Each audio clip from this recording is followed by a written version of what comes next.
If you're building authority on LinkedIn, you've probably been told to play it safe and not be too controversial or to take strong positions and don't risk offending anyone, just appeal to everyone. But here's the problem with that advice. When you try to appeal to everyone, you'll find that you actually attract no one because your content's just going to be bland. Your positioning is going to be generic, and the people who do follow you, they're not going to be deeply aligned. They're just going to be a bit lukewarm. So they might like your post, but then they're not actually reaching out and they're not buying and then they're not referring you. And so there must be a better way. And that better way is called the polarization strategy. And it's the opposite of playing it safe. Instead of trying to appeal to everyone, you actually take strong positions. You share contrarian takes and you explicitly repel people who aren't the right fit. And in doing so, you attract a smaller but more deeply aligned audience, people who actually resonate with your perspective, they trust your approach, and they're ready to invest. So throughout the course of this video, I'm going to show you exactly how to use the polarization strategy on LinkedIn. I'm going to walk you through 3 core strategies for basically attracting your ideal clients and repelling everyone else so that you can build an audience who converts at a much higher rate versus a generic following. And it's the exact same strategy that's taken me to over 55,000 followers all organically on LinkedIn, with over 10 million impressions in the last year alone, with several of our clients, as you can see, achieving over 70 million impressions on the platform, and one of our clients that we speed ran to over 4,000 net new highly targeted followers in only 30 days. So with all of that said, we'll dive into really some of the core strategies here. But before we do that, I do want to talk about why polarization actually works. Because on the surface, you may think it sounds a bit counterintuitive. Like, why would I want to repel people? Isn't the goal to actually attract as many people as possible? Now, here's the truth. Alignment actually beats volume. So a smaller, more deeply aligned audience converts at a much higher rate than a large, lukewarm audience. And the reason why is because aligned audiences trust you faster. So when someone resonates with your perspective, when they think, yes, this person gets it, they trust you immediately. They don't need months of nurturing. They're actually ready to engage, reach out, and to invest. Now, the second reason is that aligned audiences engage more. So when your audience is deeply aligned, they don't just passively consume your content. You find that they engage, they comment, they share, and refer you. And that engagement amplifies your reach and it builds your authority much faster. The third reason is that aligned audiences convert at higher rates. So when someone is aligned with your perspective, they're not price shopping. They're not comparing you to 5 other people. They actually believe in your approach. As a result, they're then ready to invest. So here's the key. Polarization actually filters your audience. It will attract people who are deeply aligned and it will repel people who aren't. And that filtering is a feature. It's not a bug. You don't actually want everyone. You want the right people. So we got to ask ourselves, how do we use polarization strategically? And that's what we'll break down throughout the course of these next 3 strategies. So the first strategy is to take contrarian positions. So this is where you challenge conventional wisdom in your industry and share a perspective that actually goes against the mainstream. And the reason that this works is because contrarian positions polarize people. Some people will disagree and unfollow, but the people who resonate will think, finally, someone who actually gets it. And those people are your ideal clients. So the framework for this is that the first step is to identify conventional wisdom in your niche. What does everyone in your industry actually believe? What's the advice that's repeated constantly? What are some of the best practices that are accepted and people don't really question them? So an example in my case as it relates to LinkedIn could be you need to post on LinkedIn every day to build authority, or you need a big email list to make money, or you need to lower your prices to attract more clients, right? Now, the second step is then to challenge it with a contrarian take. So share why you disagree with the conventional wisdom and what you believe instead. So a contrarian post framework would be that you'd have your hook, which is where you call out the conventional wisdom, which could be like, everyone says X, but. The challenge is then when you explain why it's wrong or incomplete. You then list the alternative, so you'd share your contrarian perspective, and then you ideally want proof, so back it up with evidence or results. So I'm going to walk you through an example around posting frequency as if it was in my particular case. But again, you need to adapt this based on your company and your use case. So the hook would be, everyone says you need to post on LinkedIn every day to build authority. I disagree. The challenge would be, posting every day leads to burnout, lower quality content, and a scattered message. Most people who post daily quit within 3 months. The alternative would be, I started posting 3 times per week when I began, high quality strategic content, and I've built over 55,000 followers and generated over 10 million impressions in the last year. And then proof bit would be consistency beats frequency. Posting 3 times per week for 2 years is more valuable than posting for 2 months and quitting, right? So you can see how that all comes together. Now I'll give you another example, again, based on my use case, but as if it was based on pricing. So the hook would be, everyone says you need to lower your prices to attract more clients, and that's terrible advice. The challenge would then be lowering your prices attracts price shoppers, not committed clients. You end up working harder for less money and dealing with difficult clients. The alternative would then be, I raised my prices by 3x and I attracted better clients, people who are serious, committed, and easier to work with. And then the proof would be, premium pricing filters your audience, it repels tire kickers, and attracts people who value transformation over cost. So again, you can see how all of that comes together in that example. Now, in the third step, you then want to double down on your contrarian take. So don't just post it once, make it a core part of your actual positioning. So you want to start to repeat it in different formats, make it your signature perspective. So in practice, let's say you're a coach or a consultant who believes that working less leads to better results. Now that's contrarian, but most people believe you need to hustle 24/7. So then post about it, right? Some people will disagree and unfollow, but the people who resonate will think, well, this person really gets it, and they'll reach out. So that's strategy number one, which is to take contrarian positions. Now, strategy number two is to call out who you are not for. So this is where you explicitly repel people who aren't the right fit. So you're actually filtering your audience before they even reach out. Now, the reason that this works is because when you explicitly say who you're not for, two things happen. First, misaligned people self-select out, so they don't want to waste your time with discovery calls that go nowhere. Secondly, aligned people will lean in. So they think to themselves, this person's selected. So if they work with me, it means I must be the right fit. And that increases perceived value.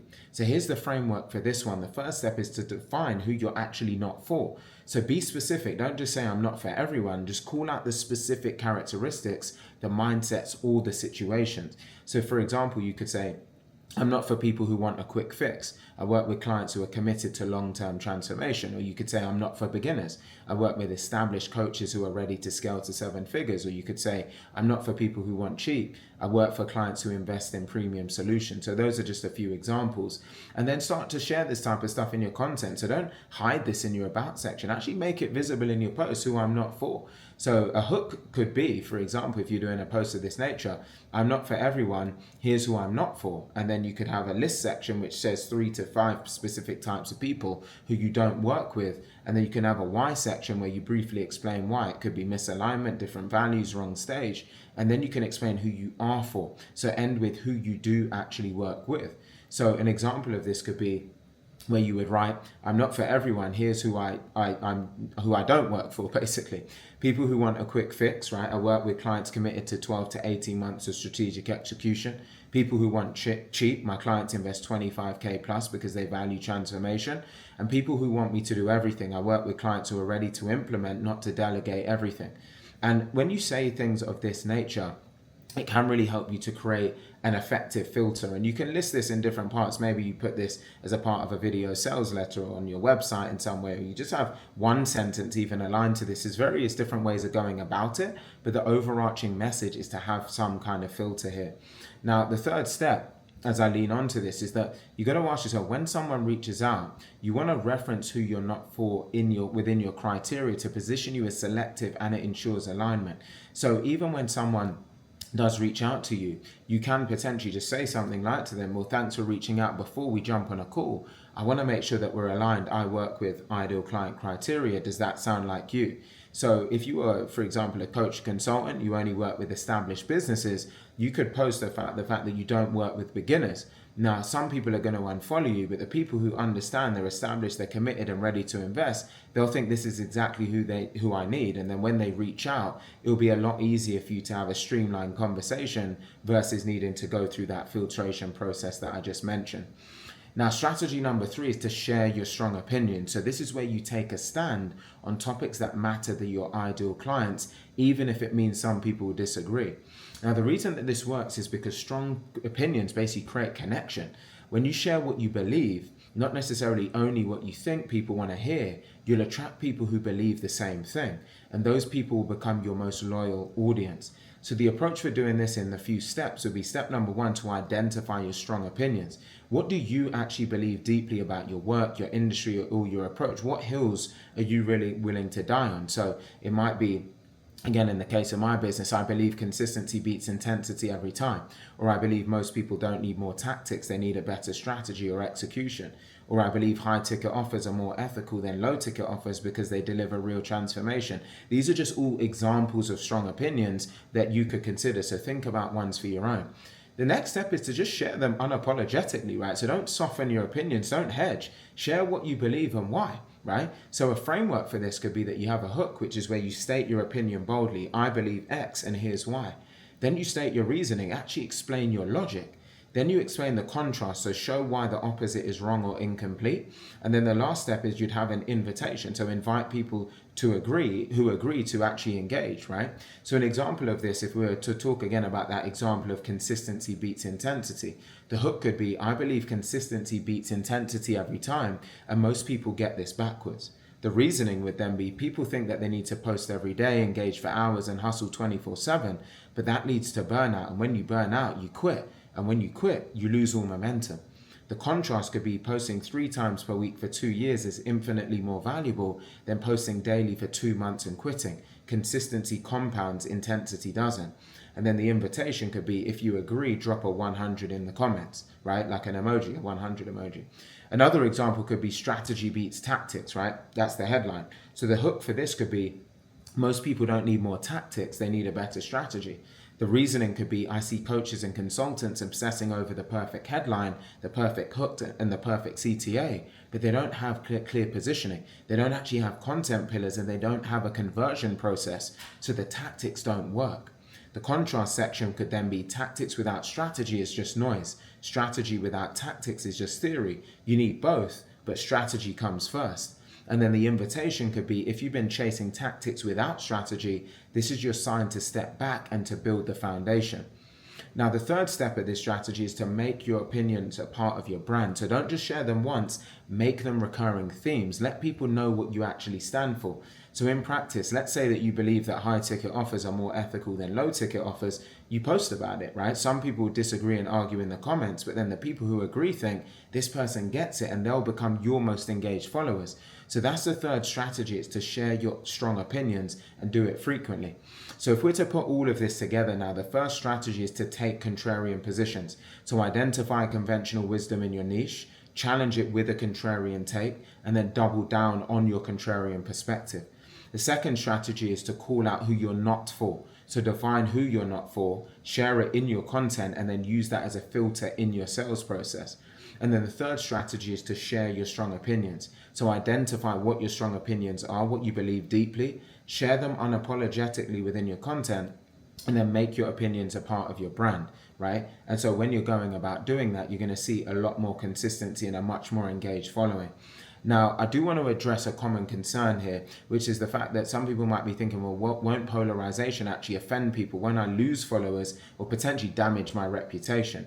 And the thing that we do need to think about here is that polarization is not actually about being offensive. It's more about just being clear, and there is a big difference in that. So offensive polarization is when you attack people personally, or you use inflammatory language, or you're really dismissive of other perspective without actual reasoning, and that just can create division for the sake of attention. Where strategic polarization challenges ideas and not people. It uses clear, confident language, and it explains reasoning, and it invites dialogue. It also creates alignment for the sake of building the right type of audience. So a few guidelines for actually creating basically polarization in a more strategic way is to challenge ideas and not people. So don't say people who post every day are idiots. Instead, you could say, I disagree with the advice to post every day. Here's why it leads to burnout and lower quality content. You can see the shift there. Another guideline is to actually explain your reasoning. So don't just say that's wrong, but you could say, I believe X because of Y. Here's the evidence, and that's the Z. The third guideline is really to invite dialogue. So don't just shut down other perspectives. You can say, this is what I believe. If you see it differently, I'd love to hear your perspective, right? And so you can see that strategic polarization actually attracts aligned people and it repels misaligned people without being offensive, attacking, or burning bridges. It's much more about clarity and not just controversy for the sake of it. And if you follow those guidelines, you'll polarize strategically and build a much more highly engaged, aligned audience. Once you do this, you'll start to attract more deeply aligned clients. You'll see that your engagement will increase along with your conversion rates, and you'll enjoy your work more because you're working with aligned clients who share your values and perspective. And then the work becomes more enjoyable because you're not dealing with misaligned clients who just drain your energy. Now, if you are someone who really values speed to result, time to result, and you'd like to get to a point where you can grow your brand and authority on LinkedIn in a much more accelerated manner, leveraging some of these types of strategies, then you'd really benefit from having a done-for-you LinkedIn media engine that really can sit behind your brand to turbocharge your time to result, to get you thousands of followers, millions of impressions by highly relevant prospects that can actually afford your premium high-ticket offer. So if you would like to speed run your time to get into that, I want you to comment the word polarize below this video, right? So just comment below the word polarize and I'll send you a completely free breakdown so you can see what it would look like to have a done for you media engine behind you and your brand to really accelerate your journey and your time to actually getting to becoming a true authority on LinkedIn as a platform. So again, comment the word polarize below. If you have gained any other bit of value from this video, please do take a second to like, comment, share, and subscribe. And I look forward to seeing you on the next video.